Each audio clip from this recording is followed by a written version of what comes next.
National खबर, सब पर नजर।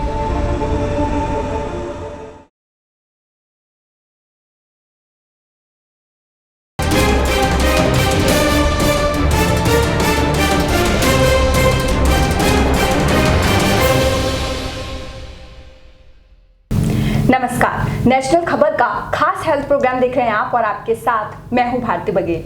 आज हम बात करेंगे ब्रेन स्ट्रोक पर। ब्रेन स्ट्रोक की बीमारी को अगर ध्यान से देखा जाए तो देश भर में इसके लाखों मरीज और दुनिया भर में इसके करोड़ों मरीज मिल जाएंगे।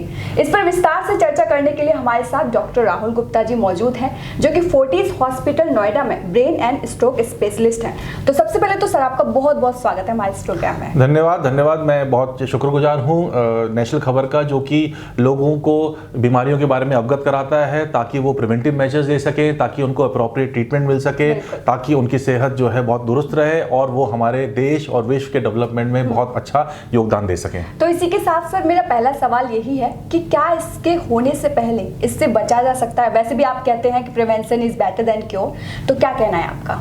मैं यही कहना चाहूँगा लोगों से कि स्ट्रोक के बारे में हमने बहुत डिस्कशन किया, उसके ट्रीटमेंट के बारे में, उसका आगे क्या प्रोग्नोसिस रहता है उसके बारे में, लेकिन प्रिवेंशन के बारे में जानना सबसे जरूरी है। इसलिए जरूरी है प्रिवेंशन के बारे में जानना क्योंकि अगर स्ट्रोक होगा ही नहीं तो फिर हमारे को आगे की जो चीज़ें हैं उसके बारे में जानने की ज़रूरत ही नहीं है। तो स्ट्रोक जो है वो एक प्रिवेंटेबल बीमारी है। हमारी डाइट से, हमारे लाइफस्टाइल चेंजेस से, हमारी जो बीमारियां हैं उनका एडिक्वेट ट्रीटमेंट कराने से, और साथ में अगर स्ट्रोक के लक्षण है, शुरुआती है, तो उसकी दवाइयाँ लेने से हम स्ट्रोक को प्रिवेंट कर सकते हैं। तो हमें स्ट्रोक को सीरियसली लेना है। जितना इंपॉर्टेंट हमारे लिए हार्ट अटैक है, उससे ज़्यादा इंपॉर्टेंट हमारे लिए ब्रेन अटैक है। बिल्कुल। अच्छा, मैं एक सवाल ये भी है सर कि पहले एल्डर लोगों में ये प्रॉब्लम ज्यादा देखी जाती थी, अब यंगस्टर में भी ये प्रॉब्लम बहुत देखी जा रही है, तो क्या कारण है? हाँ, ये आपने बहुत अच्छा सवाल पूछा क्योंकि आजकल यंग पॉपुलेशन जो है वो स्ट्रोक से बहुत ज्यादा पीड़ित हो रहे हैं, ग्रस्त हो रहे हैं, और उसका मुख्य कारण है लाइफस्टाइल चेंजेस। पिछले 10 से 15 सालों में बहुत सारे रिसर्च पेपर्स विदेश से और हमारे देश से निकले हैं और हमने भी अपने प्रैक्टिस में ऑब्जर्व किया है कि स्ट्रोक इन यंग जो है वो बहुत कॉमन है, और इसका मुख्य कारण है लाइफस्टाइल चेंजेस, साथ में कुछ ऐसी बीमारियां जो कि हमारे शरीर को अब यंग पीपल जनरेशन को भी हो रही हैं, जिससे कि स्ट्रोक होने के चांसेस बढ़ जाते हैं। और अगेन मैं ये कहना चाहूंगा कि काफी हद तक ये बीमारियां प्रिवेंटेबल है। बिल्कुल। वही अगला सवाल मेरा ये है कि क्या हम खाने पीने में बदलाव करके ब्रेन स्ट्रोक से बच सकते हैं? एक बात मैं आपको बताऊंगा भारती जी, जो कि आपके लिए शायद अचंभे वाली नहीं भी होगी। हमारी सारी बीमारियां, हमारा सारा जो जीवन में जो गड़बड़ हो रही है, उसका खाने पीने से बहुत स्ट्रॉन्ग संबंध है। मेन कारण उसका खाने पीने से है।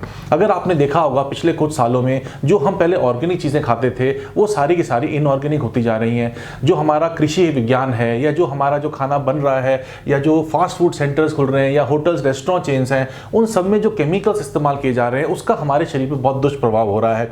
तभी अब आप देखेंगे कि बहुत सारे लोग अपने किचन गार्डन में ऑर्गेनिक फार्मिंग की तरफ जा रहे हैं। तो खाने पीने का बहुत ज़्यादा संबंध है। ब्रिटिशर्स ने हमारे देश में शुगर को इंट्रोड्यूस किया, उससे पहले हम गुड़ खाते थे। शुगर यानी जो डायबिटीज कॉज करता है, वो सबसे मुख्य कारण है हमारे शरीर के अंदर सारी बीमारियों का। सारी बीमारी का जड़ जो है वो ये वाइट शुगर है, जो कि हम लोगों के यहाँ पर ब्रिटिशर्स ने इंट्रोड्यूस किया, और जिसकी बहुत सारी फैक्ट्रीज बनी हुई हैं, गन्नों की खेती होती है उस चक्कर में, और ये शुगर जो है बहुत नुकसानदायक है। इसके अलावा प्रिजर्वेटिव्स और प्रिजर्व्ड फूड है, जैसे कि हम लोग पिज़्ज़ा, बर्गर, मैगी, ये सब चीज़ें खाते हैं रेगुलरली, और शायद ये कई बच्चों की स्टेपल डाइट है, वो भी हमारे को बहुत ज़्यादा नुकसानदायक करती है। तो अगर हम फ्रेश फ्रूट्स, फ्रेश वेजिटेबल्स का सेवन करते हैं, हम एक्सेसिव शुगर नहीं खाते, उसके अलावा हम फूल पत्ते वाली चीज़ें, हाई फाइबर डाइट हम खाते हैं, तो इन सबसे हमारा शरीर हेल्दी रहता है और हमारे शरीर की ब्लड वेसल्स, हमारा ब्रेन हेल्दी रहता है, और उससे स्ट्रोक होने के चांसेस बहुत कम हो जाते हैं। अच्छा, बात अगर खाने पीने की हो रही है तो एक सवाल मेरा ये भी है कि क्या अल्कोहल और सिगरेट पीने से भी इसका खतरा बढ़ता है? जी हाँ, सिगरेट और अल्कोहल जो है वो हमारे बॉडी के लिए हानिकारक है।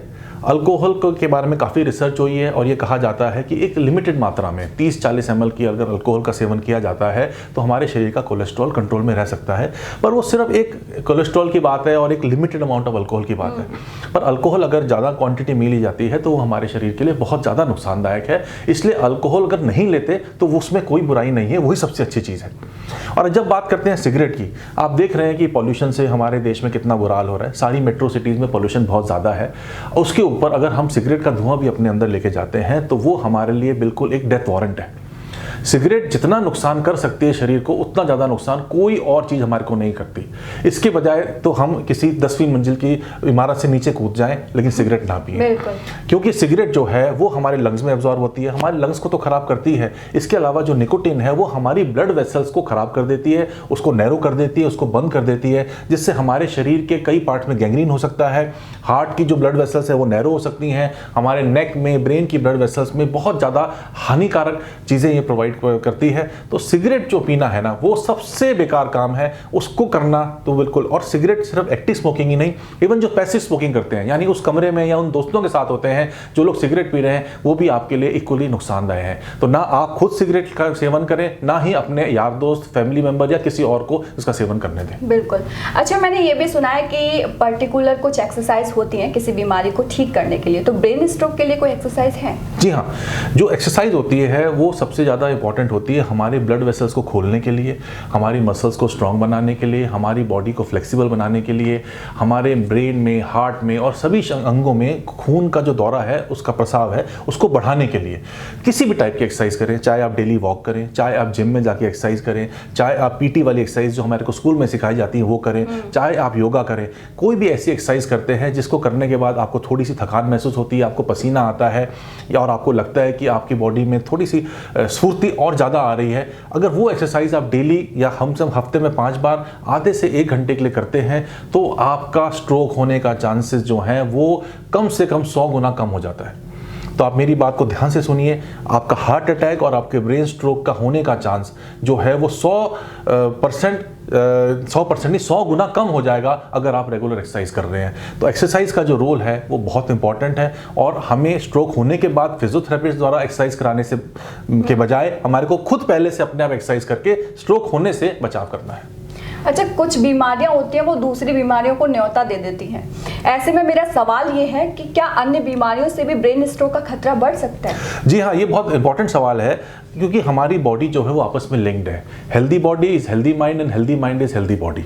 तो अगर हमारे को कोई हार्ट रिलेटेड प्रॉब्लम है जिससे कि हमारे हार्ट की धड़कन बहुत ज़्यादा हो जाती है या कम हो जाती है या हार्ट का जो मसल्स की पंपिंग पावर कम है, तो उससे हार्ट के अंदर खून के कतरे बनने के चांसेस होते हैं जो कि हमारे ब्रेन में जाके स्ट्रोक कर सकते हैं। इसके अलावा कुछ एक बीमारियां हमारे शारीरिक होती हैं, हमारे खून के अंदर होती है, जैसे सिकल सेल डिजीज़ है या होमोसिस्टेन्यूरिया है। बहुत सारी ऐसी डिजीज़ हैं जिसके वजह से हमारा खून गाढ़ा हो जाता है, तो उससे भी हमारे ब्रेन में स्ट्रोक होने का चांसेस ज़्यादा होता है। जैसे देखा गया है कि स्ट्रोक के जो चांसेस हैं वो सर्दियों में बढ़ जाते हैं क्योंकि सर्दियों में हमें प्यास कम लगती है, हम पानी कम पीते हैं, खून गाढ़ा हो जाता है, ब्लड प्रेशर की फ्लक्चुएशन भी उन दिनों ज़्यादा होती हैं। तो इसलिए उस टाइम पे जो है स्ट्रोक होने के चांस ज़्यादा होते हैं। इसलिए अधिक से अधिक मात्रा में हमारे को पानी पीना चाहिए। जब तक कि आपको कोई किडनी डिजीज़ है या और कोई ऐसी प्रॉब्लम है जिसकी वजह से आपको पानी की ज़्यादा पीने से मना किया गया है, आपको खूब पानी पीना चाहिए ताकि आपका खून जो है वो नॉर्मल रहे, ज़्यादा गाढ़ा भी ना हो, ज़्यादा पतला भी ना हो। अगर एक्सेसिव पानी आप पिएंगे तो आपकी यूरिन में निकल जाएगा, उसमें घबराने वाली कोई बात नहीं है। तो आपको और बाकी बीमारियों का भी टाइमली डिटेक्शन करना है। जैसे कुछ एक कैंसर्स होते हैं जिसमें कि खून के अंदर गाढ़ापन बढ़ जाता है और उसमें भी स्ट्रोक की चांसेस बढ़ जाते हैं। तो अगर आप कैंसर का प्रॉपर ट्रीटमेंट लेंगे तो आपके स्ट्रोक होने के चांसेस काफ़ी कम हो जाएंगे। रिसेंटली कोविड के टाइम पे भी देखा गया है कि बहुत सारे पेशेंट्स को ब्लड की एबनॉर्मेलिटीज़ हुई है जिसकी वजह से स्ट्रोक होने की संख्या बढ़ गई है। तो कोविड की वजह से भी ये देखा गया है कि स्ट्रोक के चांसेस बढ़ गए हैं। बिल्कुल सर। वही जो मेरा आखिरी सवाल है वो ये है कि स्ट्रोक प्रिवेंशन के लिए कोई दवाइयाँ हैं? अब हम जब स्ट्रोक प्रिवेंशन के लिए दवाइयों की बात करते हैं तो सबसे इंपॉर्टेंट है हमें अपने डायबिटीज़ और हाइपरटेंशन को कंट्रोल में रखना है, क्योंकि डायबिटीज़ और हाइपरटेंशन जो है वो एक और मुख्य कारण है जिसकी वजह से स्ट्रोक होने के चांसेस बढ़ जाते हैं। ब्लड प्रेशर जो है वो नॉर्मल आदमी का, जो कि एक जिसकी उम्र 30 साल या 35 साल तक है, उसका 120/80 मिलीग्राम ऑफ मरकरी होता है। जैसे जैसे एज बढ़ती है वैसे वैसे ब्लड प्रेशर का जो रेंज है वो चेंज हो जाती है, क्योंकि हमारा हार्ट की पंपिंग कैपेसिटी, हमारे ब्लड वेसल्स का डायमीटर और उनकी जो कैपेसिटी होती है स्वेल करने की, वो चेंज हो जाती है। तो 140/90 तक भी हम नॉर्मल मान लेते हैं। पर अगर इससे थोड़ा सा भी ज़्यादा ब्लड प्रेशर है तो आपको रेगुलर मेडिसिन लेनी है। और ब्लड प्रेशर की मेडिसिन ऐसा नहीं है कि आपने 15 दिन लिया, आपका ब्लड प्रेशर ठीक हो गया तो आपने बंद कर दी। ब्लड प्रेशर की मेडिसिन जो है वो 24 घंटे काम करती हैं और 24 घंटे बाद उसको अगली मेडिसिन को लेना बहुत ज़रूरी होता है। अगर एक डोज भी आप मिस करते हैं तो उस टाइम पर आपका ब्लड प्रेशर ज़रूर से ज़्यादा बढ़ सकता है। दूसरी चीज़, ब्लड शुगर को कंट्रोल रखना बहुत ज़रूरी है। उसके लिए एक उम्र के बाद यानी 35 या 40 साल के बाद अपना ब्लड शुगर कम से कम 15 दिन में एक बार जरूर चेक करें। एक और टेस्ट आता है जिसको HbA1c कहते हैं, जो कि 3 महीने का ब्लड शुगर के बारे में बताता है। अगर हम उस टेस्ट को हर 3 महीने में कराएं या हर 2 महीने में कराएं तो उससे भी हमारे को पिछले 3 महीने के ब्लड शुगर के लेवल्स के बारे में पता चलता है। तो ये भी एक बहुत इंपॉर्टेंट टेस्ट है। इसके अलावा प्रिवेंशन के लिए कुछ दवाइयाँ आती हैं जो कि खून पतला करती हैं, जैसे कि इकोस्प्रिन, क्लोपिडोग्रिल, इनका नाम सुना होगा आपने। ये दवाइयाँ जो हैं उन पेशेंट को दी जाती है जो कि बहुत हाई रिस्क कैटेगरी में होते हैं, जिनको हार्ट प्रॉब्लम होती है, डायबिटीज़ अनकंट्रोल होती है, हाइपरटेंशन अनकंट्रोल होता है, या फिर उनको पहले कभी स्ट्रोक के लक्षण रहे होते हैं, जैसे कि TIA एक वार्निंग टाइप का स्ट्रोक होता है जिसमें कि कोई डेफिसिट नहीं होता है, लेकिन इसको ट्रांजिएंट इस्केमिक अटैक कहते हैं, जिसमें MRI आपका नॉर्मल होता है लेकिन आपको स्ट्रोक होने के चांसेस होते हैं। तो अगर इस तरह की कोई बीमारी आपके डॉक्टर पकड़ते हैं तो आपको खून पतला करने वाली दवाई रेगुलरली लेनी पड़ती है। इसके अलावा चर्बी कम करने वाली दवाई जो है स्टैटिन्स, वो भी अवेलेबल है मार्केट में। वो भी उन हाई रिस्क लोगों के लिए है जिनको कि स्ट्रोक होने का खतरा है, या फिर किसी को स्ट्रोक हो जाता है तो उनको ये मेडिसिन रेगुलर रूप में लेनी पड़ती हैं, क्योंकि एक इंपॉर्टेंट कारण जो स्ट्रोक का है वो है हमारे गले के अंदर जो ब्लड वेसल्स हैं, जिनको कि कैरोटिड आर्टरीज कहते हैं, उसके अंदर खून का या चर्बी का थक्का जम जाना। तो वो चर्बी का थक्का जो है कई बार वहाँ से डिसलॉज होकर ब्रेन में चला जाता है और जो छोटी ब्लड वेसल है उनको ब्लॉक कर देता है। उसे एथेरोस्क्लेरोटिक डिजीज कहते हैं। तो उसको प्रिवेंट करने के लिए हमारे को स्टैटिन्स या ब्लड थिनर्स यानी एंटीप्लेटलेट्स को देने की जरूरत पड़ती है। तो ये दवाइयाँ भी आपको रेगुलरली लेनी पड़ती हैं। हर दवाई के साइड इफेक्ट होते हैं, ऐसे ही खून पतला करने वाली दवाई के भी साइड इफेक्ट होते हैं, क्योंकि अगर आपको कोई इंटरनल या एक्सटर्नल चोट लगती है तो उसमें आपको एक्सेसिव ब्लीडिंग होने के चांसेस होते हैं। तो इसका ध्यान रखना भी आपके लिए बहुत जरूरी है। बिल्कुल, बहुत बहुत शुक्रिया सर इतने कीमती वक्त और जानकारी देने के लिए। Thank you. तो उम्मीद है दोस्तों कि आपको ये इंटरव्यू बहुत अच्छा लगा होगा, और अपनी राय देने के लिए हमें लाइक, कमेंट और चैनल को सब्सक्राइब करना मत भूलना। बाकी मैं जाते जाते सर से रिक्वेस्ट करूंगी कि वो 2 शब्द दर्शकों के लिए कहें। स्ट्रोक प्रिवेंशन जो है बहुत इंपॉर्टेंट है। मैं आपकी बात दोबारा दोहराऊंगा, prevention is better than cure. पर फिर भी अगर बाई चांस किसी को स्ट्रोक के लक्षण आते हैं, जैसे कि अधरंग होना, स्पीच में प्रॉब्लम आना, दिखाई देने में प्रॉब्लम होना, इम्बैलेंस होना या बेहोशी छाना, उस केस में आप टाइम वेस्ट ना करें।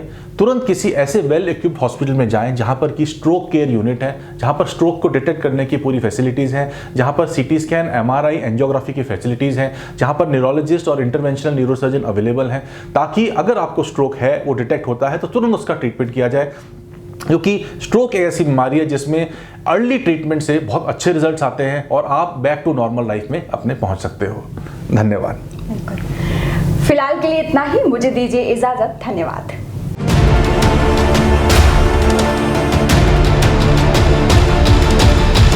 नेशनल खबर, सब पर नजर।